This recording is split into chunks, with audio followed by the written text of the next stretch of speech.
ওম শান্তি সংকল্প শক্তিৰে আপুনি আপোনাৰ জীৱনৰ প্ৰতিটো পল ইচ্ছা অনুসৰি আপুনি সলনি কৰি ল'ব পাৰে। প্ৰথমতে জানি লওঁ সংকল্প মানে কি নহয় জানো। এই যে আমাৰ উপৰ্যপৰি যে বহুকেইটা যে চিন্তন চলি থাকে, থট চলি থাকে, তাকে আমি সংকল্প বুলি কওঁ। আৰু এই থট আৰু চিন্তন খুব পাৱাৰফুল হয়। যদি কিবা কাৰণত আপুনি কিবা কাৰণত ইচ্ছাকৃতভাৱে যদি আপুনি চিন্তন ক্ৰিয়েট কৰি থাকে, ইচ্ছাকৃতভাৱে যদি আপুনি নেগেটিভ খুব বেছি ভাবি থাকে, কেইদিনমান আপুনি ইচ্ছাকৃতভাৱে ভাবিব, তাৰপিছত আপুনি দেখিব সি স্পণ্টেনিয়াছ মুডত গুচি যায়, তাৰমানে স্বতঃফুৰ্ত মুডত গুচি যায়। আপোনালোকে এবাৰ ন'টিছ কৰিছেনে কেতিয়াবা? যায় নহয়। আজি এগৰাকী মই মাতাজী লগ পাইছিলোঁ নগাঁও চহৰত। তেখেতৰ এটাই প্ৰশ্ন আছিল যে মোৰ সকলো সময়তে নেগেটিভ চিন্তন চলি থাকে, আৰু যদি ক'ৰবাত কিবা এটা হ'ল তেতিয়াহ'লেতো আৰু সেইটো যেন মোৰ লগত হ'ব, সেইটো যেন মোৰ লগত কিবা অঘটন, সেইটো অঘটন মোৰ লগতো ঘটিব নেকি, এনেকুৱা ধৰণৰ তেওঁৰ ভয়ত তেওঁ দিন কটাবলৈ আৰম্ভ কৰিছে। আচলতে কি হৈছে, আমাৰ সকলো বস্তু এটা হিষ্ট্ৰী থাকে দেই। যেতিয়া আমি ধৰক বহুত বেছি দুৰাৰোগ্য বেমাৰত ভোগোঁ, যেতিয়া আমি ডাক্তৰৰ ওচৰলৈ যাওঁ, ডাক্তৰে কিন্তু কি কৰে, ডাক্তৰৰ দল এটাই সৰ্বপ্ৰথমে আপোনাৰ হিষ্ট্ৰী চেক কৰে। আপোনাৰ ওজন কিমান, আপোনাৰ হাইট কিমান, আপুনি কি খায় ডেইলি, নহয় জানো, কৰে ন? কিবা বেলেগ ডেফিচিয়েঞ্চি আছে নেকি, বেলেগ বেমাৰ আপোনাৰ আছে নেকি, আমি সেইবোৰ চেক কৰে। তাৰপিছতহে কিন্তু মুখ্যজনে চাওঁতে অকণ সময় লাগি যায়। তাৰ কথাটো হৈছে যে হিষ্ট্ৰী নথকাকৈ কোনো এটা বেমাৰ হ'বই নোৱাৰে, তাতে দুৰাৰোগ্য। এই যে নেগেটিভিটি অহাটো আৰু ভয়ত জীৱন নিৰ্বাহ কৰাটো, এইটো কিন্তু এটা কি বাৰু, এটা দুৰাৰোগ্য বেমাৰ। কি বেমাৰ? মানসিক বেমাৰ। আৰু তাৰতো এতিয়া কোনো ধৰণৰ প্ৰেছক্ৰিপশ্যন নাই, তাৰতো কোনো দাৱা নাই যে মেডিচিন কিনি খাম ভাল পাই যাম, নহয় জানো। গতিকে সংকল্প শক্তিৰে, তাৰমানে এইটো এটা সংকল্প। এই যে নেগেটিভ চিন্তন যে বাৰে বাৰে চলে, ক'ৰবাত কিবা ঘটনা হ'লে যে মোৰ ঘৰতো হ'ব নেকি, মোৰ লগতো হ'ব নেকি, বা চুবুৰীত কিবা এটা হ'লে আমাৰ ঘৰতো হ'ব নেকি, এই যিটো ভয়াৰ্থ ভাৱ যে থাকে, সেইটো ভাৱ মানেই সংকল্প, যিটো আমি ক্ৰিয়েট কৰিছোঁ। ফিলিংছ মানে আমি ভাৱনা যিটো আমাৰ থাকে, থট, ফিলিংছ, এটিটিউড, এনেকৈ আহে বস্তুবোৰ, তাৰমানে সেইটো হৈছে আমাৰ সংকল্প। এতিয়া যে অসমীয়াত কথা এষাৰ কয়, হুলেহে হুল বিন্ধিব পাৰে, ঠিক একেদৰে সংকল্পইহে সংকল্পক ৰোধ কৰিব পাৰে। আপোনাৰ একো বেমাৰ হোৱা নাই। নেগেটিভ চিন্তন আহি থকাটো এটা বেমাৰ, কিন্তু সেই বেমাৰটোক আপুনিহে কিন্তু নিৰাময় কৰিব পাৰিব, আপুনি আপোনাৰ ডক্তৰ হ'ব পাৰিব। কেনেকৈ বাৰু? কেনেকৈ জানেনে?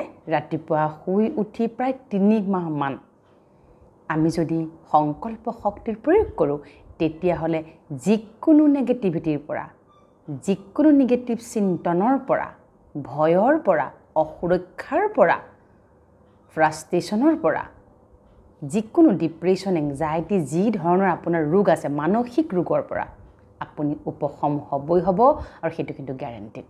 বহু মানুহ উপশম হৈছে, আৰু বহু মানুহে এয়া তেওঁলোকে ইমপ্লিমেণ্ট কৰিছে জীৱনত। ৰাতিপুৱা শুই উঠি আমি যেতিয়া ছায়েন্সত পঢ়িছিলোঁ যে আমাৰ কিছুমান মাইণ্ডৰ ষ্টেজ থাকে, এলফা, বিটা থাকে ন, ঠিক একেদৰে ছাবকনচিয়াছ, কনচিয়াছ, নহয় জানো। গতিকে এই মাইণ্ডছেটত আচলতে থটটো ষ্টাব্লিছ হৈ গ'ল দেই, বুজি ল'ব। তাৰমানে এইটো ধৰক মোবাইল, মোৰ যি লাগে মই এটা এষ্টাব্লিছ কৰি লৈছোঁ, আৰু সেই হিচাপে মই ব্যৱহাৰ কৰি আছোঁ। এতিয়া কি হ'ল, মোক কিছুমান বস্তু ছাপ'জ মোক নালাগে, মই কি কৰিম, ডিলিট কৰিম, নহ'লে ফৰ্মেট কৰি দিম। ঠিক একেদৰে আপোনাৰ মগজুত যিবিলাক সোমাই আছে নেগেটিভ চিন্তন, অসুৰক্ষিত ভাৱ, তাৰ হিষ্ট্ৰীটো ক'ৰ পৰা আহিছে আপুনি জানেনে? তাৰ হিষ্ট্ৰীটো কিন্তু আহিছে আপোনাৰ পূৰ্বৰ পৰা। এই জন্মত কিন্তু হিষ্ট্ৰীটো আপোনাৰ অহা নাই দেই, সেইটো কিন্তু স্পিৰিচুৱেল ট্ৰুথ। এইটো কিন্তু আপুনি একচেপ্ট কৰিব লাগিব যে যি আপোনাৰ আজি ভাল বেয়া যি আপোনাৰ হৈ আছে, এয়া কিন্তু পূৰ্ব জন্মত আমি লৈ অহা সংস্কাৰ, আপোনাৰ নহয়। তাৰমানে আপোনাৰ এইবাৰৰ যিটো বডি, তাৰ কাম নহয় সেইটো। সেইটো সংস্কাৰ এই বডিটোৱে একুৱায়াৰ কৰা নাই।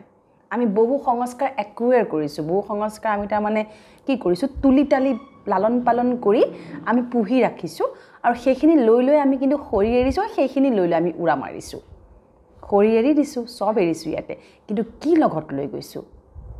থট সংকল্প কেৱল সংকল্প আৰু সংস্কাৰ লৈ পেলাই আমি উৰা মাৰিছোঁ সেইবাবে আজিৰে পৰা আপুনি প্ৰায় 3 মাহমান কাল যদি এইকেইটা যদি আপুনি ৰাতিপুৱা সংকল্প কৰে হুলেহে হুলক পিন্ধিব হুলেহে হুলডাল উলিয়াবলৈ পাৰে ঠিক একেদৰে সেই সংকল্পইহে পজিটিভ সংকল্পইহে আপোনাৰ নেগেটিভ সংকল্পক পজিটিভ থটেহে নেগেটিভ থটক ভেনিছ কৰিব শেষ কৰি দিব মাৰি পেলাব দেই তাতে যদি আমি ৰাতিপুৱা শুই উঠি নিৰাকাৰ পৰম পিতা পৰমাত্মা অফিচিয়েলি ঈশ্বৰ আল্লাহ গড ভগৱান বাইগুৰু তেখেতৰ যদি সাক্ষাতত যদি আমি কাম কৰোঁ তেতিয়াহ'লে ৰিজাল্ট বহুত সোনকালে আপুনি আৰু লাভৱান হ'ব গতিকে সেইকেইটা পৰাপক্ষত আপুনি লিখি লওক নহ'লে আপুনি মনত ৰাখক প্ৰথম সংকল্পটো শুই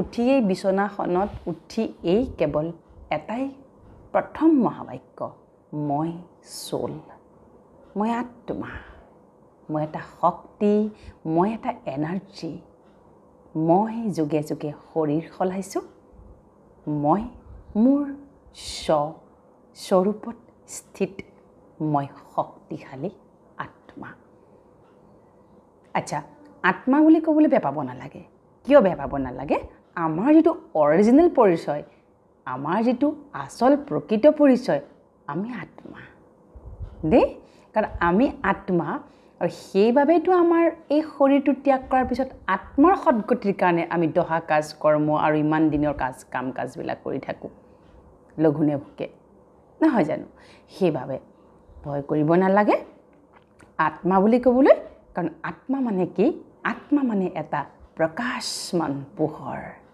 আত্মা মানে শক্তি আত্মা মানে সুখ শান্তি আনন্দ শক্তি পবিত্ৰতা দিব্যতা সফলতা সন্তুষ্টতা আৰু পজিটিভিটি আত্মা মানে কি আত্মা মানে আপুনি এক শক্তি গতিকে ৰাতিপুৱা ক'ব মই আত্মা মই সোল মই আত্মা মই শক্তিশালী আত্মা একচেপ্ট কৰিব লাগিব ডাউট কৰি নক'ব দেই সন্দেহ কৰি নক'ব যে মই আত্মা বুলি কৈছোঁ মই শক্তিশালী বুলি কৈছোঁ হয়নে নহয় বা মই শক্তিশালী আত্মা হয় আগতে নাছিলোঁ আজিৰে পৰা মই হয় কাৰণ আপুনি যদি নিজকে শক্তিশালী বুলি নকয় সেই নেগেটিভ যে সংস্কাৰখিনি যে আছে সেইখিনি কি কৰিব জানেনে নপলাব নহয় সেইখিনি শেষ নহ'ব নহয় সেইখিনি নমৰিব নহয় হয়নে আকৌ ভয় ভাৱ আকৌ সেইবোৰ থাকি যাব সেইবাবে দ্বিতীয়তে হৈছে মই জ্ঞান স্বৰূপ আৰু শান্ত স্থিৰ আত্মা মই জ্ঞান স্বৰূপ আৰু শান্ত স্থিৰ আত্মা মই প্ৰেম আৰু সুখ আনন্দ স্বৰূপ আত্মা মই দিব্য পবিত্ৰতা আৰু শক্তি স্বৰূপ আত্মা মই সফলতা আৰু সন্তুষ্টতা মূৰত আত্মা মই নিৰ্ভয় আৰু সুৰক্ষিত আত্মা পৰমাত্মাৰ সুৰক্ষাৰ কৱচৰ ভিতৰত মই আত্মা সকলো সময়তে নিৰাপদ আৰু সুৰক্ষিত মই নিৰাকাৰ পৰম পিতা পৰমাত্মাৰ যিসকলে যি ধৰ্মত আছে আল্লাহ ঈশ্বৰ গড ভগৱান যি বুলি মাতে মই তেওঁৰ সন্তান মোৰ কোনো ভয় নাই মোৰ কোনো ৰোগ নাই মই মানসিক শাৰীৰিকভাৱে সম্পূৰ্ণ সুস্থ আৰু পাৰফেক্ট আত্মা মোৰ দ্বাৰা সকলো সম্ভৱ মই পজিটিভ মই ইতিবাচক আজিৰে পৰা মই মোৰ সংকল্পক কেৱল ইতিবাচক ভোজন দিম মই সুৰক্ষিত মই আনন্দ স্বৰূপ মই নিৰ্ভয় আৰু মই সাহসী সবল সুস্থ আত্মা দেই এইখিনি যদি আপুনি কৰি থাকে দেখিব আপুনি 21 দিন কিন্তু কণ্টিনিউয়াছলি যেতিয়া আপুনি কৰিব 21 দিনৰ পিছত কিন্তু আপোনাৰ এটা স্বাভাৱিক পৰিৱৰ্তন আহিবলৈ আৰম্ভ কৰিব আৰু যিটো এই যে স্বাভাৱিক হৈ আছে এই যে ভয় লাগে এই যে কিবা এটা হ'লে মোৰ হ'ব নেকি এনেকুৱা ধৰণৰ ভয় ভাৱ থাকে এইটো এটা আপোনাৰ স্বাভাৱিক হৈ আছে স্পন্টেনিয়াছ মোডত আছে ছটফট হৈ আছে তাকে আমি বাটন টিপিব নালাগে ৰাইট ন লাহে লাহে কি হ'ব জানেনে সেইখিনি লাহে লাহে কি হ'ব ৰিপ্লেচ হ'ব নেগেটিভিটিৰ ওপৰত যেতিয়া পজিটিভ সংকল্প পৰোতে এই ডিলিট হৈ যাব শেষ হৈ যাব আৰু এই স্পন্টেনিয়াছ আৰু স্বতঃস্ফূৰ্ত হ'বলৈ আৰম্ভ কৰিব কোন পজিটিভ সংকল্প সেইবাবে সংকল্পৰেহে সংকল্পক আমি কি কৰিব পাৰোঁ সলনি কৰিব পাৰোঁ বনাব পাৰোঁ তাকে আমি ভাগ্য সলনি হোৱা বুলি ক'ব পাৰোঁ আচ্ছা আপোনাৰ জীৱনটো সুন্দৰ সৰ্বাংগীন সুৰক্ষিত আৰু নিৰাপদ আপুনি নিৰাকাৰ পৰম পিতা পৰমাত্মাৰ সন্তান গতিকে ভয় নকৰিব আজিৰে পৰা সংকল্পৰ দ্বাৰা নিজৰ জীৱনৰ প্ৰতিটো নেগেটিভ চিন্তনক আপুনি মাৰি পেলাওক তাৰ ওপৰত আপুনি পজিটিভ সংকল্প লওক আচ্ছা ওম শান্তি